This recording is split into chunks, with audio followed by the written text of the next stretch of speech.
Hi folks, Shansanette here. It is day 60 of my carnivore N of 1 experiment to see if eating this way makes any difference in my experience of myalgic encephalomyelitis slash chronic fatigue syndrome, aka MECFS symptoms. And I'm kind of surprised 60 days in at what the trajectory has ended up being, which is that in the first couple weeks, 2-3 weeks, I felt amazing. Even like within the first 30 days or so, I felt better and better and better, and I had kind of astonishing energy. My sleep was great. I'll probably post that video, like I think it was the 11-day video. I'll probably post it at the end here, where I talked about all of those benefits. And in the past 30 days, instead of that continuing to be my experience and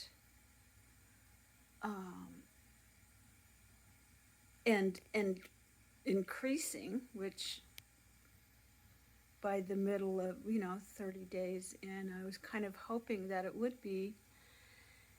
In fact, I'm having kind of the opposite effect now, which is really strange in some ways. So my mental capacity is pretty thrashed right now, and I'm not editing this. Like I said, I'm not going to, because this is come as you are, and I want to demonstrate, even only for my own memory, what my ability to communicate was going forward, like on Carnivore. And my brain in the last couple weeks has been increasingly overwhelmed. So that is cognitive impairment, and not to the degree that I haven't been able to do some work. I have been, and have meetings with clients and stuff like that, but in general, like right now, all day today, my executive function is like missing. I've been sitting in my granny chair for a couple hours staring at my passion planner for January, without even the remotest idea what it is that I'm gonna try to map out going forward. That's cognitive impairment. And so I'm sad to say that today on day 60, my cognitive impairment is not good. I mean, it's measurably not great. My energy is very low. My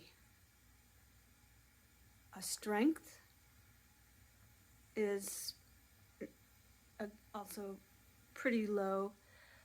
Most of the days, the last week or so, I have had to walk very, very slowly around the house, and often, when I need to be up and about, and often balancing myself with my hands on the walls that are available to me, which has to do with um,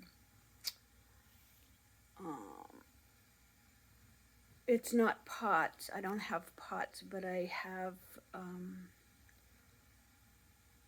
I can't remember the word for it, but it's a balance issue that comes with this illness.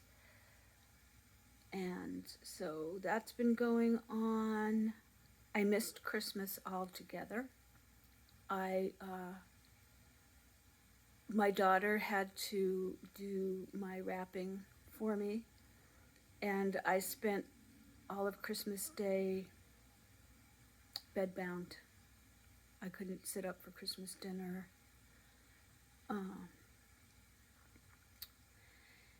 And yeah, so the it's like I had this major wonderful blip for about the first 30 days, and then the second 30 days it's just been kind of back to what my illness has been causing for me regardless.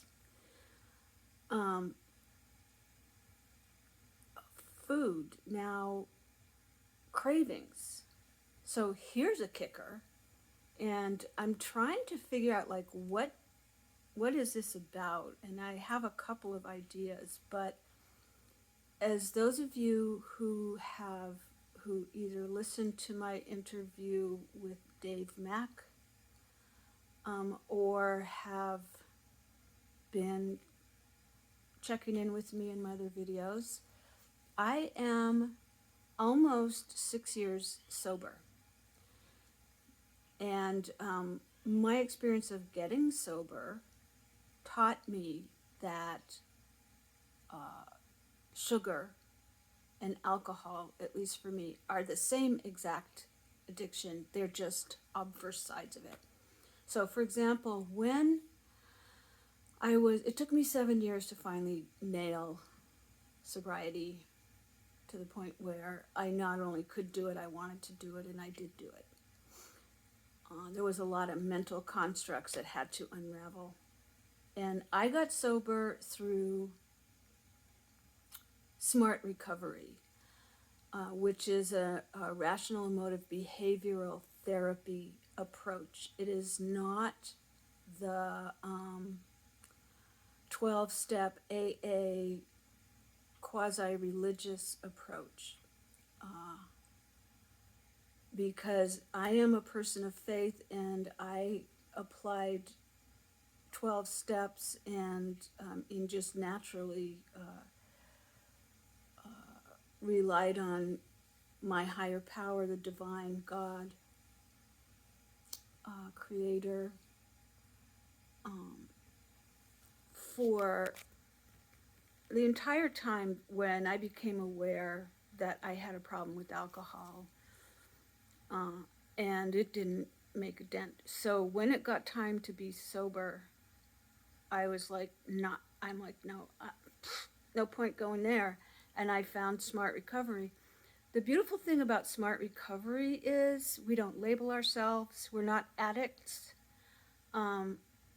I still say that sometimes, but it's actually not helpful when you use an I am statement and you say I am an addict.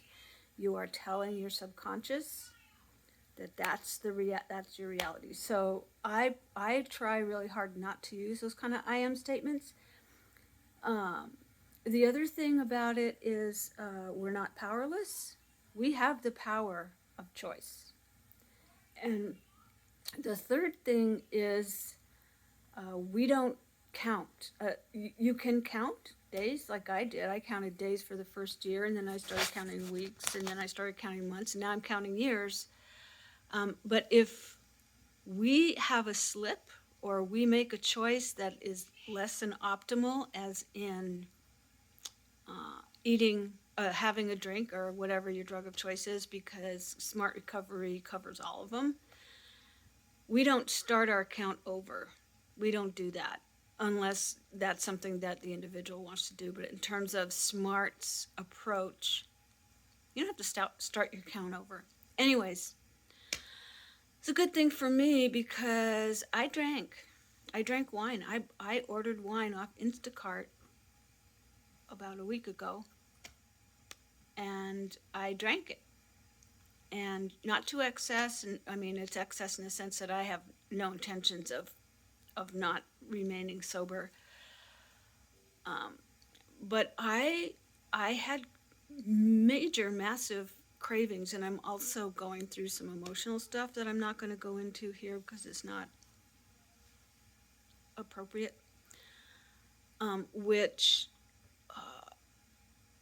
Which I guess was part of why I was like, Instacart. I fucking Instacarted it.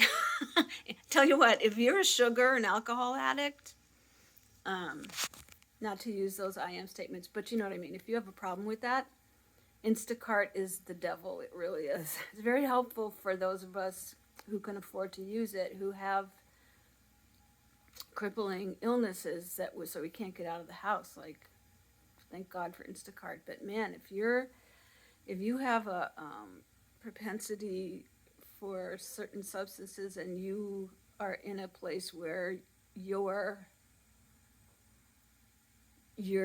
experiencing a wobble on that, it's definitely the devil. Nothing bad happened, but and it was good in the sense that it kind of reminded me why I don't want to put this crap into my body. I mean, it is literal poison. It is toxic. But here's what surprised me. What surprised me is, so I've been sober, like I said, since March 2018. And I'm still counting that sobriety. That I own that sobriety. I earned it. And once I got to the place where it was just how I live, I can't remember last time I had cravings for alcohol. But here's the thing.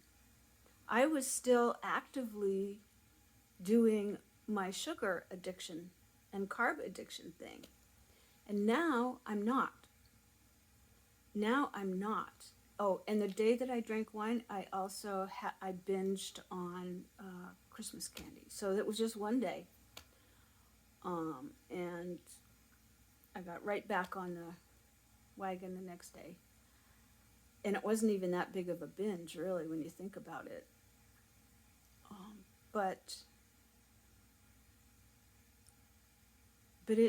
it shocked me. And I'm like, wait a second. So one of the things that I said, in my interview with Dave and in my benefits video is, I don't have any cravings, and I don't. It's like, I just want, my house always has carbs and processed food and sugar things in it, always. And it doesn't even register until I started getting cravings for alcohol. And why would that happen? Well, I think apart from what's going on inside me that isn't really the subject of this channel, I think what it is that here we are in Christmas season, and I've always done I've had alcohol sober Christmases since 2018. But now but not sugar sober. But now I'm sugar sober. And I'm only 2 months, I'm only 60 days sugar sober. And it's occurring to me as I blather away, you guys, that no wonder, like, my addictive brain crossed the line over to alcohol because it knows I'm not going to do sugar, and it doesn't even want the sugar, but there was still that need, that felt chemical need for something, and that's what it was for.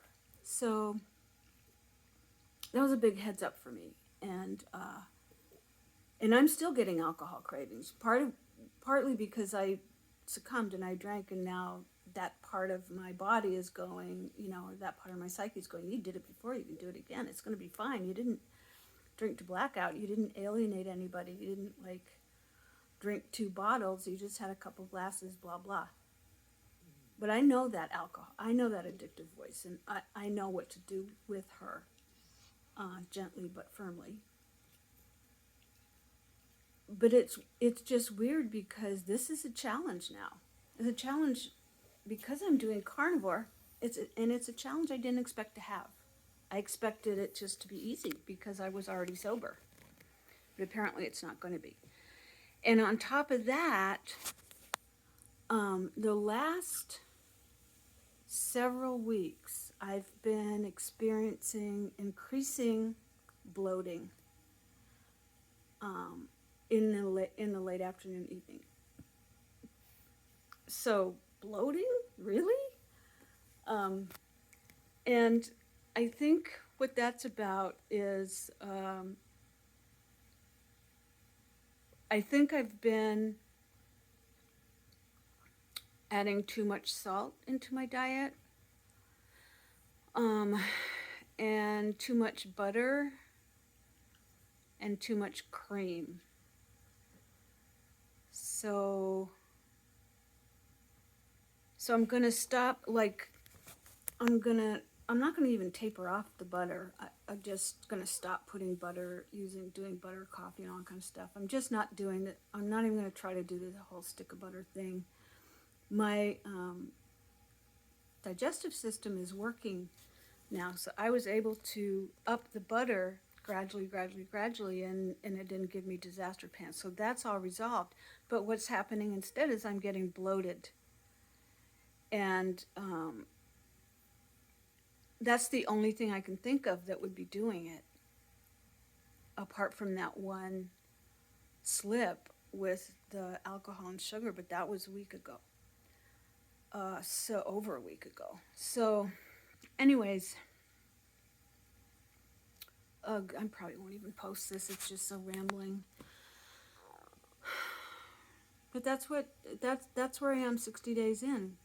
60 days in, it ain't pretty. It really isn't pretty. I'm thinking to just stop the eggs. I've already stopped the chaffles and the cheese, which I didn't want to eat a lot of to begin with. But then once I made chaffles, it was like, ooh, this goes good with cheese, and it's made of cheese. So woo, cheese. Cheese. But so that's already a done deal. But I'm also now beginning today. I did not put any butter in my coffee, just a little cream. But I didn't put any butter or salt in there. And I'm going to keep doing that. I used to drink coffee black. I might if I'm going to keep drinking coffee, I just might ease towards not even putting cream in there. I don't know. But I'm just experimenting, I'm just kind of seeing what to do. So I'm going to do that. And I think I'm going to cut out the eggs for a while. I don't know. Maybe the egg whites. I don't know. Because I don't really know what's doing this. But I'm going to focus more on beef and see what happens. I don't know if I'm discouraged. I'm in a pretty low... Oh, that's the other thing. Depression. My depression is off the charts right now. I really am. I'm deeply depressed. And I'm on medication for depression, which I don't know if I'll ever get off, but because it's also helps with PTSD. But I'm increasingly depressed in the sense that I feel very, very, very weighed down. my executive function is challenged. Getting stuff done, that may be just a function of the illness, because the illness does create depression. So this just may be part and parcel of, I feel like crap, my illness is flared, I've done a 60-day experiment hoping against hope that it would make a difference, and it hasn't. That would depress anybody. So, so I hope I cheered you all up. Yeah, if you're still with me, it is what it is. I'm not going to pretend. I'm not going to get on here and try to be inspiring when I'm not inspired. And that was the promise I made. So this is where it is right now. This is where I am heading into the new year, feeling discouraged, feeling kind of lost. No intentions to stop with the carnivore. I don't even see what else, I know too much now to go back to any of what I was doing before, but I'm not even all that optimistic right now. Thing is, optimism comes and goes. What matters is the actions that we take, and the action I'm going to take is I'm about to eat ribeye, what's left of my beautiful ribeye from yesterday, for my breakfast. Okay, Happy New Year's, you guys. I love you so much. I hope I didn't depress you.